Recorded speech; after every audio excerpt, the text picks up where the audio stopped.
Olá, pessoal. Sejam bem-vindos a mais uma aula do, do tema, né? Estatuto da Advocacia e da OAB, que é o tema que nós estamos estudando dentro de tópicos especiais. Nessa aula, pessoal, nós vamos falar dos direitos do advogado empregado que estão previstos no Estatuto da OAB.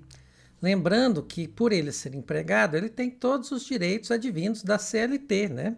Ele tem carteira assinada, ele tem 13º, férias, tudo o que um funcionário tem que é protegido pela consolidação das leis do trabalho. Aqui nós estamos falando aqueles direitos que estão previstos no Estatuto da OAB.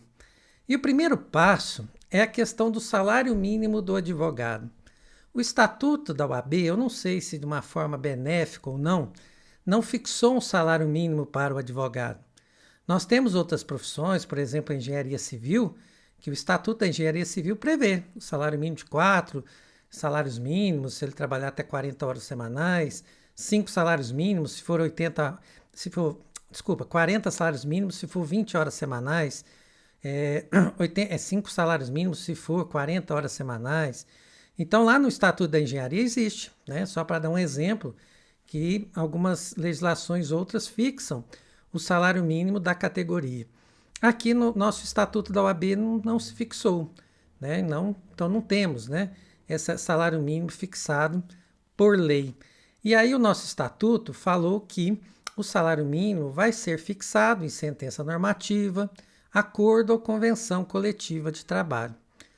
Só que para nós termos essas figuras, pessoal, precisa ter um sindicato, né?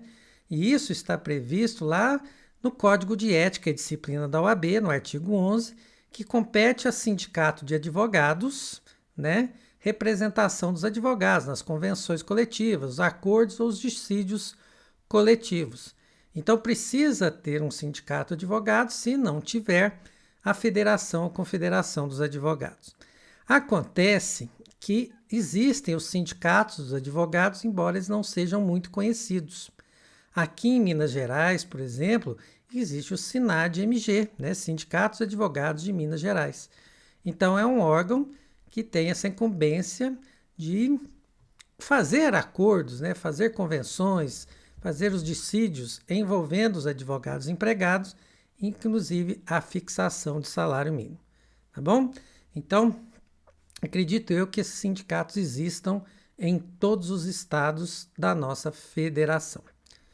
Sobre a jornada de trabalho do advogado nas empresas, 8 horas diárias e 40 horas semanais, no teto de 40 horas semanais, teto de 8 horas por dia. Antes da última reforma do Estatuto, era tudo a metade, 4 horas diárias e 20 horas semanais. Então, o legislador achou por bem ampliar isso. Então, jornada 8 horas diárias, 40 horas semanais, até para melhorar as condições de um advogado conseguir um emprego. Porque se a minha jornada fosse 4 horas, tudo que passasse disso seria hora extra, e seria muito caro para o empregador. Então, hoje se tornou mais simples, 8 horas diárias, 40 horas semanais. Se ultrapassar essas barreiras, hora extra de 100% o valor da hora normal.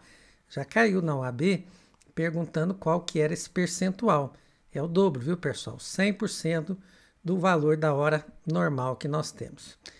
Como nós sabemos, quem já estudou direito do trabalho sabe muito bem, quando a gente fala de cumprimento da nossa carga horária, não é só quando a gente está dentro da empresa ou trabalho remoto, quando a gente está no horário de expediente, né, na nossa casa, nada disso.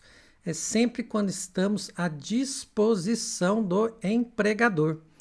Então, isso inclui as horas que nós estamos nos fóruns, que nós estamos em delegacias, repartições públicas, cartórios, prefeituras. Então, tudo aquilo, todo aquele tempo que eu estou à disposição da empresa, mesmo fora do ambiente de trabalho, mas cumprindo ordens, cumprindo encargos que vêm da minha relação de trabalho, isso também engloba, né, o tempo de trabalho que nós estamos falando, a jornada. Tá bom? Então, está lá no artigo 20, parágrafo 1º, considera-se como período de trabalho o tempo em que o advogado estiver à disposição do empregador. É a mesma regra do direito do trabalho. aguardando ou executando ordens no seu escritório ou em atividades externas. Ponto final. Vou nem me alongar isso porque vocês sabem isso muito bem. Sobre o trabalho noturno do advogado empregado. Qual que é o horário noturno? Começa às 8 da noite e vai até 5 horas da manhã. Né? Esse é o período.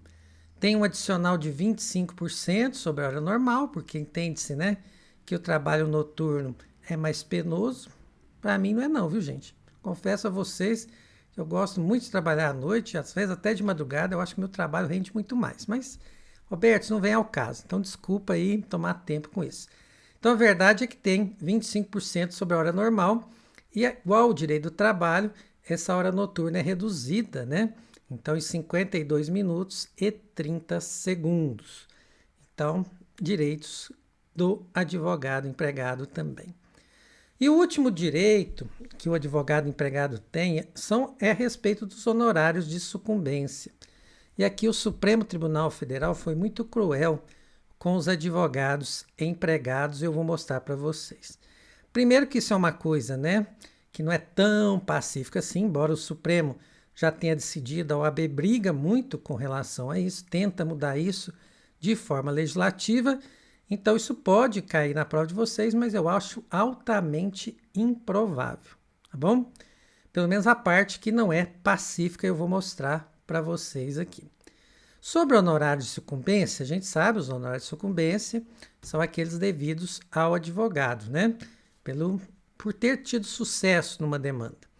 E eles pertencem aos advogados, pelo menos essa era a ideia, que os honorários de sucumbência, por serem honorários advocatícios, deveriam sempre pertencer aos advogados, inclusive ao advogado empregado, né? Porque ele é advogado, ele fez por onde ganhar essa sucumbência. Primeira observação que a gente tem que trazer para vocês é que o nosso código fala que honorário de sucumbência não integram salário ou remuneração e nem são considerados para qualquer efeito trabalhista ou previdenciário. Então não tem que pagar INSS sobre o honorário de sucumbência, não tem parcela de fundo de garantia, não traz reflexo em 13º, nada. Porque senão isso seria péssimo para o empregador. Assim, gente, meu funcionário aqui entrou com uma demanda para defender a empresa, eu que pago esse funcionário, ele ganhou o processo, ganhou uma sucumbência altíssima e agora eu, empregador, vou ter que pagar mais fundo de garantia, mais INSS, mais 13º. Então seria ruim para o empregador, isso seria um motivo de desestímulo a você ter advogados como empregados. Então, o código de ética aqui, né, e o estatuto da OAB foram espertos. Falaram assim, olha, gente, isso aqui não integra não, tá? Para efeitos trabalhistas, esse é um dinheiro que entra livre para o advogado, ele vai resolver isso só com o imposto de renda lá, e com a empresa não vai onerar se ele ganhar mais ou menos honorário de sucumbência. Então, isso foi legal.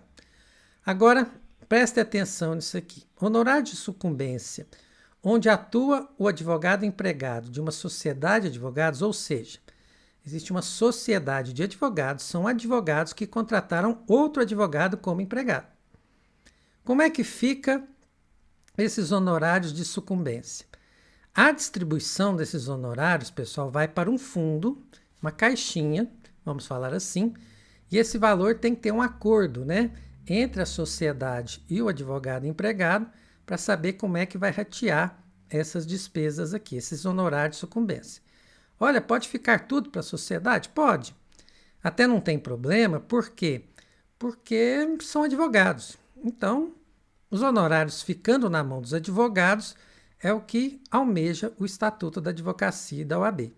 Então, se o advogado for empregado de uma sociedade de advogados, esse dinheiro vai lá para uma caixinha, um fundo comum, que nem vocês estão vendo aí no artigo 14 do Código de Ética e Disciplina, e aí vai ter um acordo entre eles para saber como dividir esses honorários de sucumbência. O problema está aqui, que foi um tiro no pé do advogado empregado. Honorário de sucumbência, onde atua o advogado empregado, o advogado que é empregado de uma empresa que não é de advocacia, não é uma sociedade de advogados, certo? por exemplo, uma rede de supermercados que tem lá advogados que são empregados para cuidar do departamento jurídico. Na redação originária do Estatuto da Advocacia, honorários ficam para advogados. Como não tem outro advogado, 100% da sucumbência ficaria para o advogado empregado. Bom demais. Ele ganha o seu salário e mais toda a sucumbência que entrar.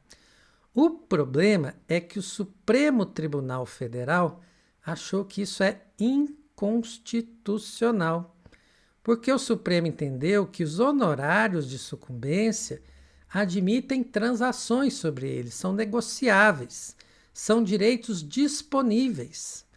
Então, o Supremo, depois da ADI 1194, dígito 4, entendeu que pertencem ao advogado que é empregado se não houver acordo transferindo esse valor para a empregadora. Ou seja, qual que é a realidade hoje na prática? Todo advogado, quando é contratado para trabalhar para uma empresa que não seja de advocacia, ele já assina um termo dizendo que toda a sucumbência será da empresa e não dele, advogado. E sabe o que é o pior disso? O que causou uma situação, sabe, que eu acho assim tão constrangedora, é que muitas vezes essas sucumbências são altas e pagam o próprio salário do advogado. Entende? Então, eu, Roberto, estou lá trabalhando, eu ganhei as demandas, veio uma sucumbência alta, a sucumbência não vai ser minha, eu vou repassar ela para o meu empregador vai pegar esse dinheiro e pagar o meu salário. Ou seja, pode ser que naquele mês meu empregador não tenha tido um centavo de despesa comigo, ou maior, ou melhor, pode ser que meu empregador tenha tido até lucro com a minha atividade. Pessoas lucrando com o exercício da advocacia. Isso eu acho assim de uma questão ética muito forte mesmo, né? Então, mas não adianta, pessoal. Isso foi mudado pelo Supremo, isso existe, isso está em vigência.